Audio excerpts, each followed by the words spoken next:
In this video, we are going to learn about piecewise functions, which are just functions that are broken up into pieces with different chunks have different rules defining them. So let's write down a definition first. For different parts of the domain.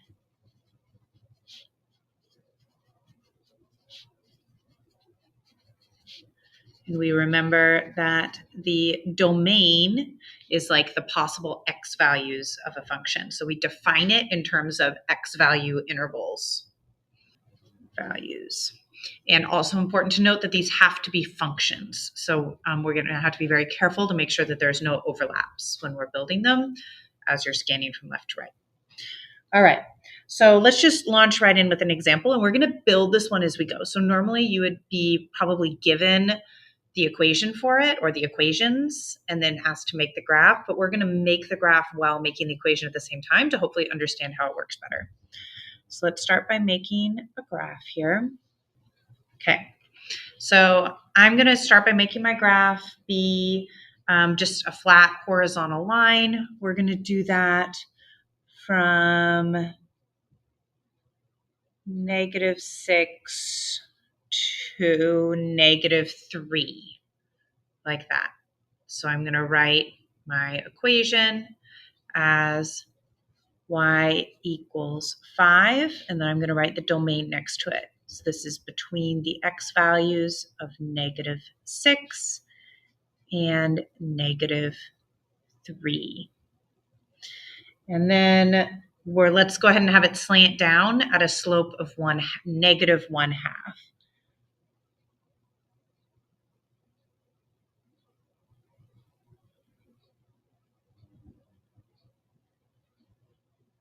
And we'll end at 3 there. So for this one,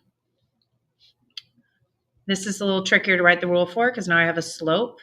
So I'm going to say y equals -1/2 because that was the slope that I built down, 1/2 x. And then my y-intercept is at 1, 2, 3.5 plus 3.5.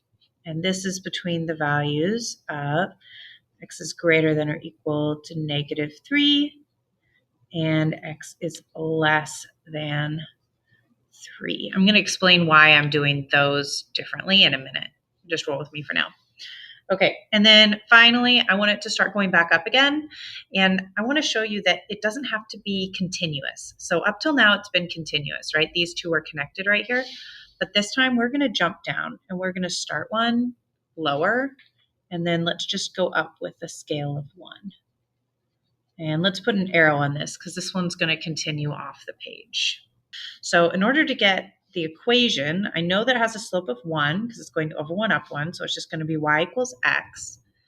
But y-intercept is not 1, right? Because that's not the y-axis. To find the y-intercept, I have to kind of go backwards here to there.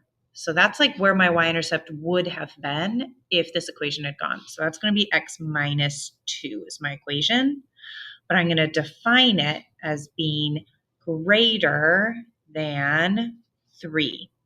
Now, if I want this to be a function, it can't be, when it's at 3, it cannot be at both 1, the way it is here, and at 2, right? That doesn't work. I have to decide which one it's going to be. So one of them is going to get a closed dot, and one of them is going to get an open dot. So I'm going to go ahead and give this one the closed dot. And I'm going to give this one the open dot. So that's why I'm doing the less than or the greater than or equal to, because I don't want it to be defined for both, right? If it's -3, I want to just have one function that I look at. I don't want to have to look at both of them. So for these ones, it didn't really matter. I could have done it either way as long as I didn't do both of them as or equal to. I only want it defined in one way. This one, it matters because I have the closed dot here and then the open dot here. And on this one, I'm not going to put the other half of this inequality because it's just going on forever, right? It's going to keep this rule for bigger values. So x can be bigger than 3. All right, now, This, unfortunately, is not the way these are usually written, because right now this just literally looks like three different equations, and this is actually just one big rule. So we have to rewrite this, and when we rewrite it, we're going to write it as y equals 1 mega y equals, and then we're going to do parentheses, a big bracket. It kind of feels like you're doing a system of equations or something, but you're not. And then I'm going to do each one separately. So 5 when x is greater than or equal to negative 6 and less than negative 3, y equals negative 2x plus 3.5 when x is greater than or equal to negative 3 and less than 3, and y equals x minus 2 when x is greater than or equal to 3. So this is the equation of the piecewise function. And what it means is this up here. And what it looks like is this over here, right? So the only difference between these two is that we just write the y equals once instead of writing it 3 separate times. But this is indicating that it's all one function. And it is a function because as we scan over, it never overlaps. It looks like it does here, but it doesn't because we were careful and we did the closed dot and the open dot. All right, now there's a specific type of piecewise function called a step function that we're going to be working with a lot. So let's talk about those as well. So a step function, and step functions come up a lot in real life. So you will often see word problems that can be represented as step functions. So for example, in downtown Portland, if you go downtown and park a car, you might find yourself parking at Smart Park. Parking garages that are city owned. Smart Park Garage. Okay, and the rates for the Smart Park Garage are that you pay $2 per hour or $12 for more than 4 hours. This is accurate as of January 16th, 2025. Okay, so this is the information that I was able to glean from the internet. We are now going to make a graph and a equation for it. So there's not going to be any negative Smart Park charges, so we're going to make this a positive only graph. X values, we're not really going to go much more than 4, so we don't need to get too big there. Okay, so let's think about this logically. $2 per hour. If you do not park at all, you will not pay any money. So we should have an open dot at the 2. And if you leave at exactly 1 hour, you should only be paying $2. So we're going to put a closed dot there. And then we're going to connect them. That makes sense? So anytime between 0 hours and 1 hour, you're paying $2, right? If you stay for 45 minutes, you pay $2.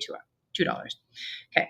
So as soon as that second hour starts, right? As soon as you're over an hour, they are going to charge you for that full second hour. So we're going to put an open dot on the one up at 4, and then a closed dot over on 2, because likewise, if you leave it exactly, you're going to be there, but if you're a little bit over, you're going to be up at 4. We're going to do the same thing the next one up. And one more time.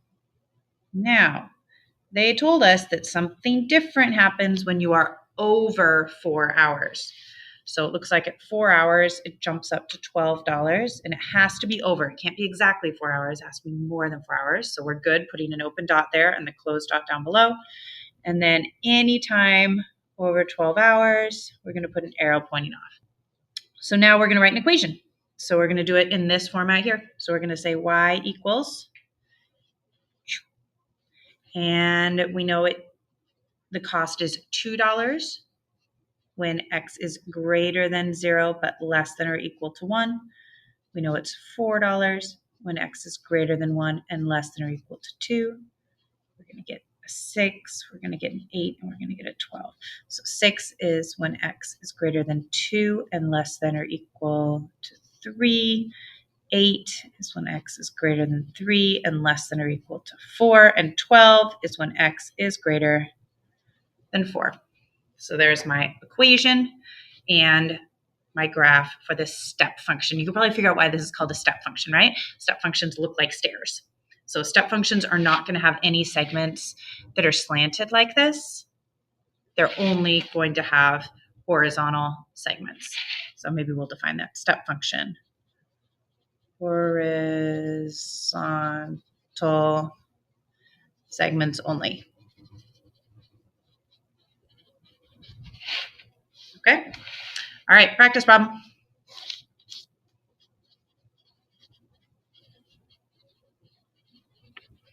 I'm going to give you the equation. You are going to make me the graph.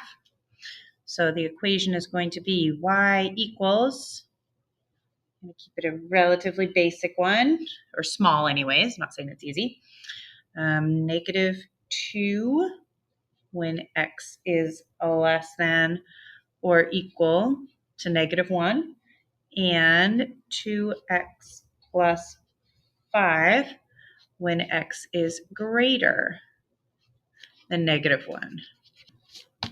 Okay, so I was careful in the way I wrote this, so they're not going to overlap, right? The -1 goes to the top one. This one is above that.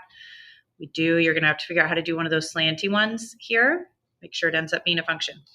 Good luck.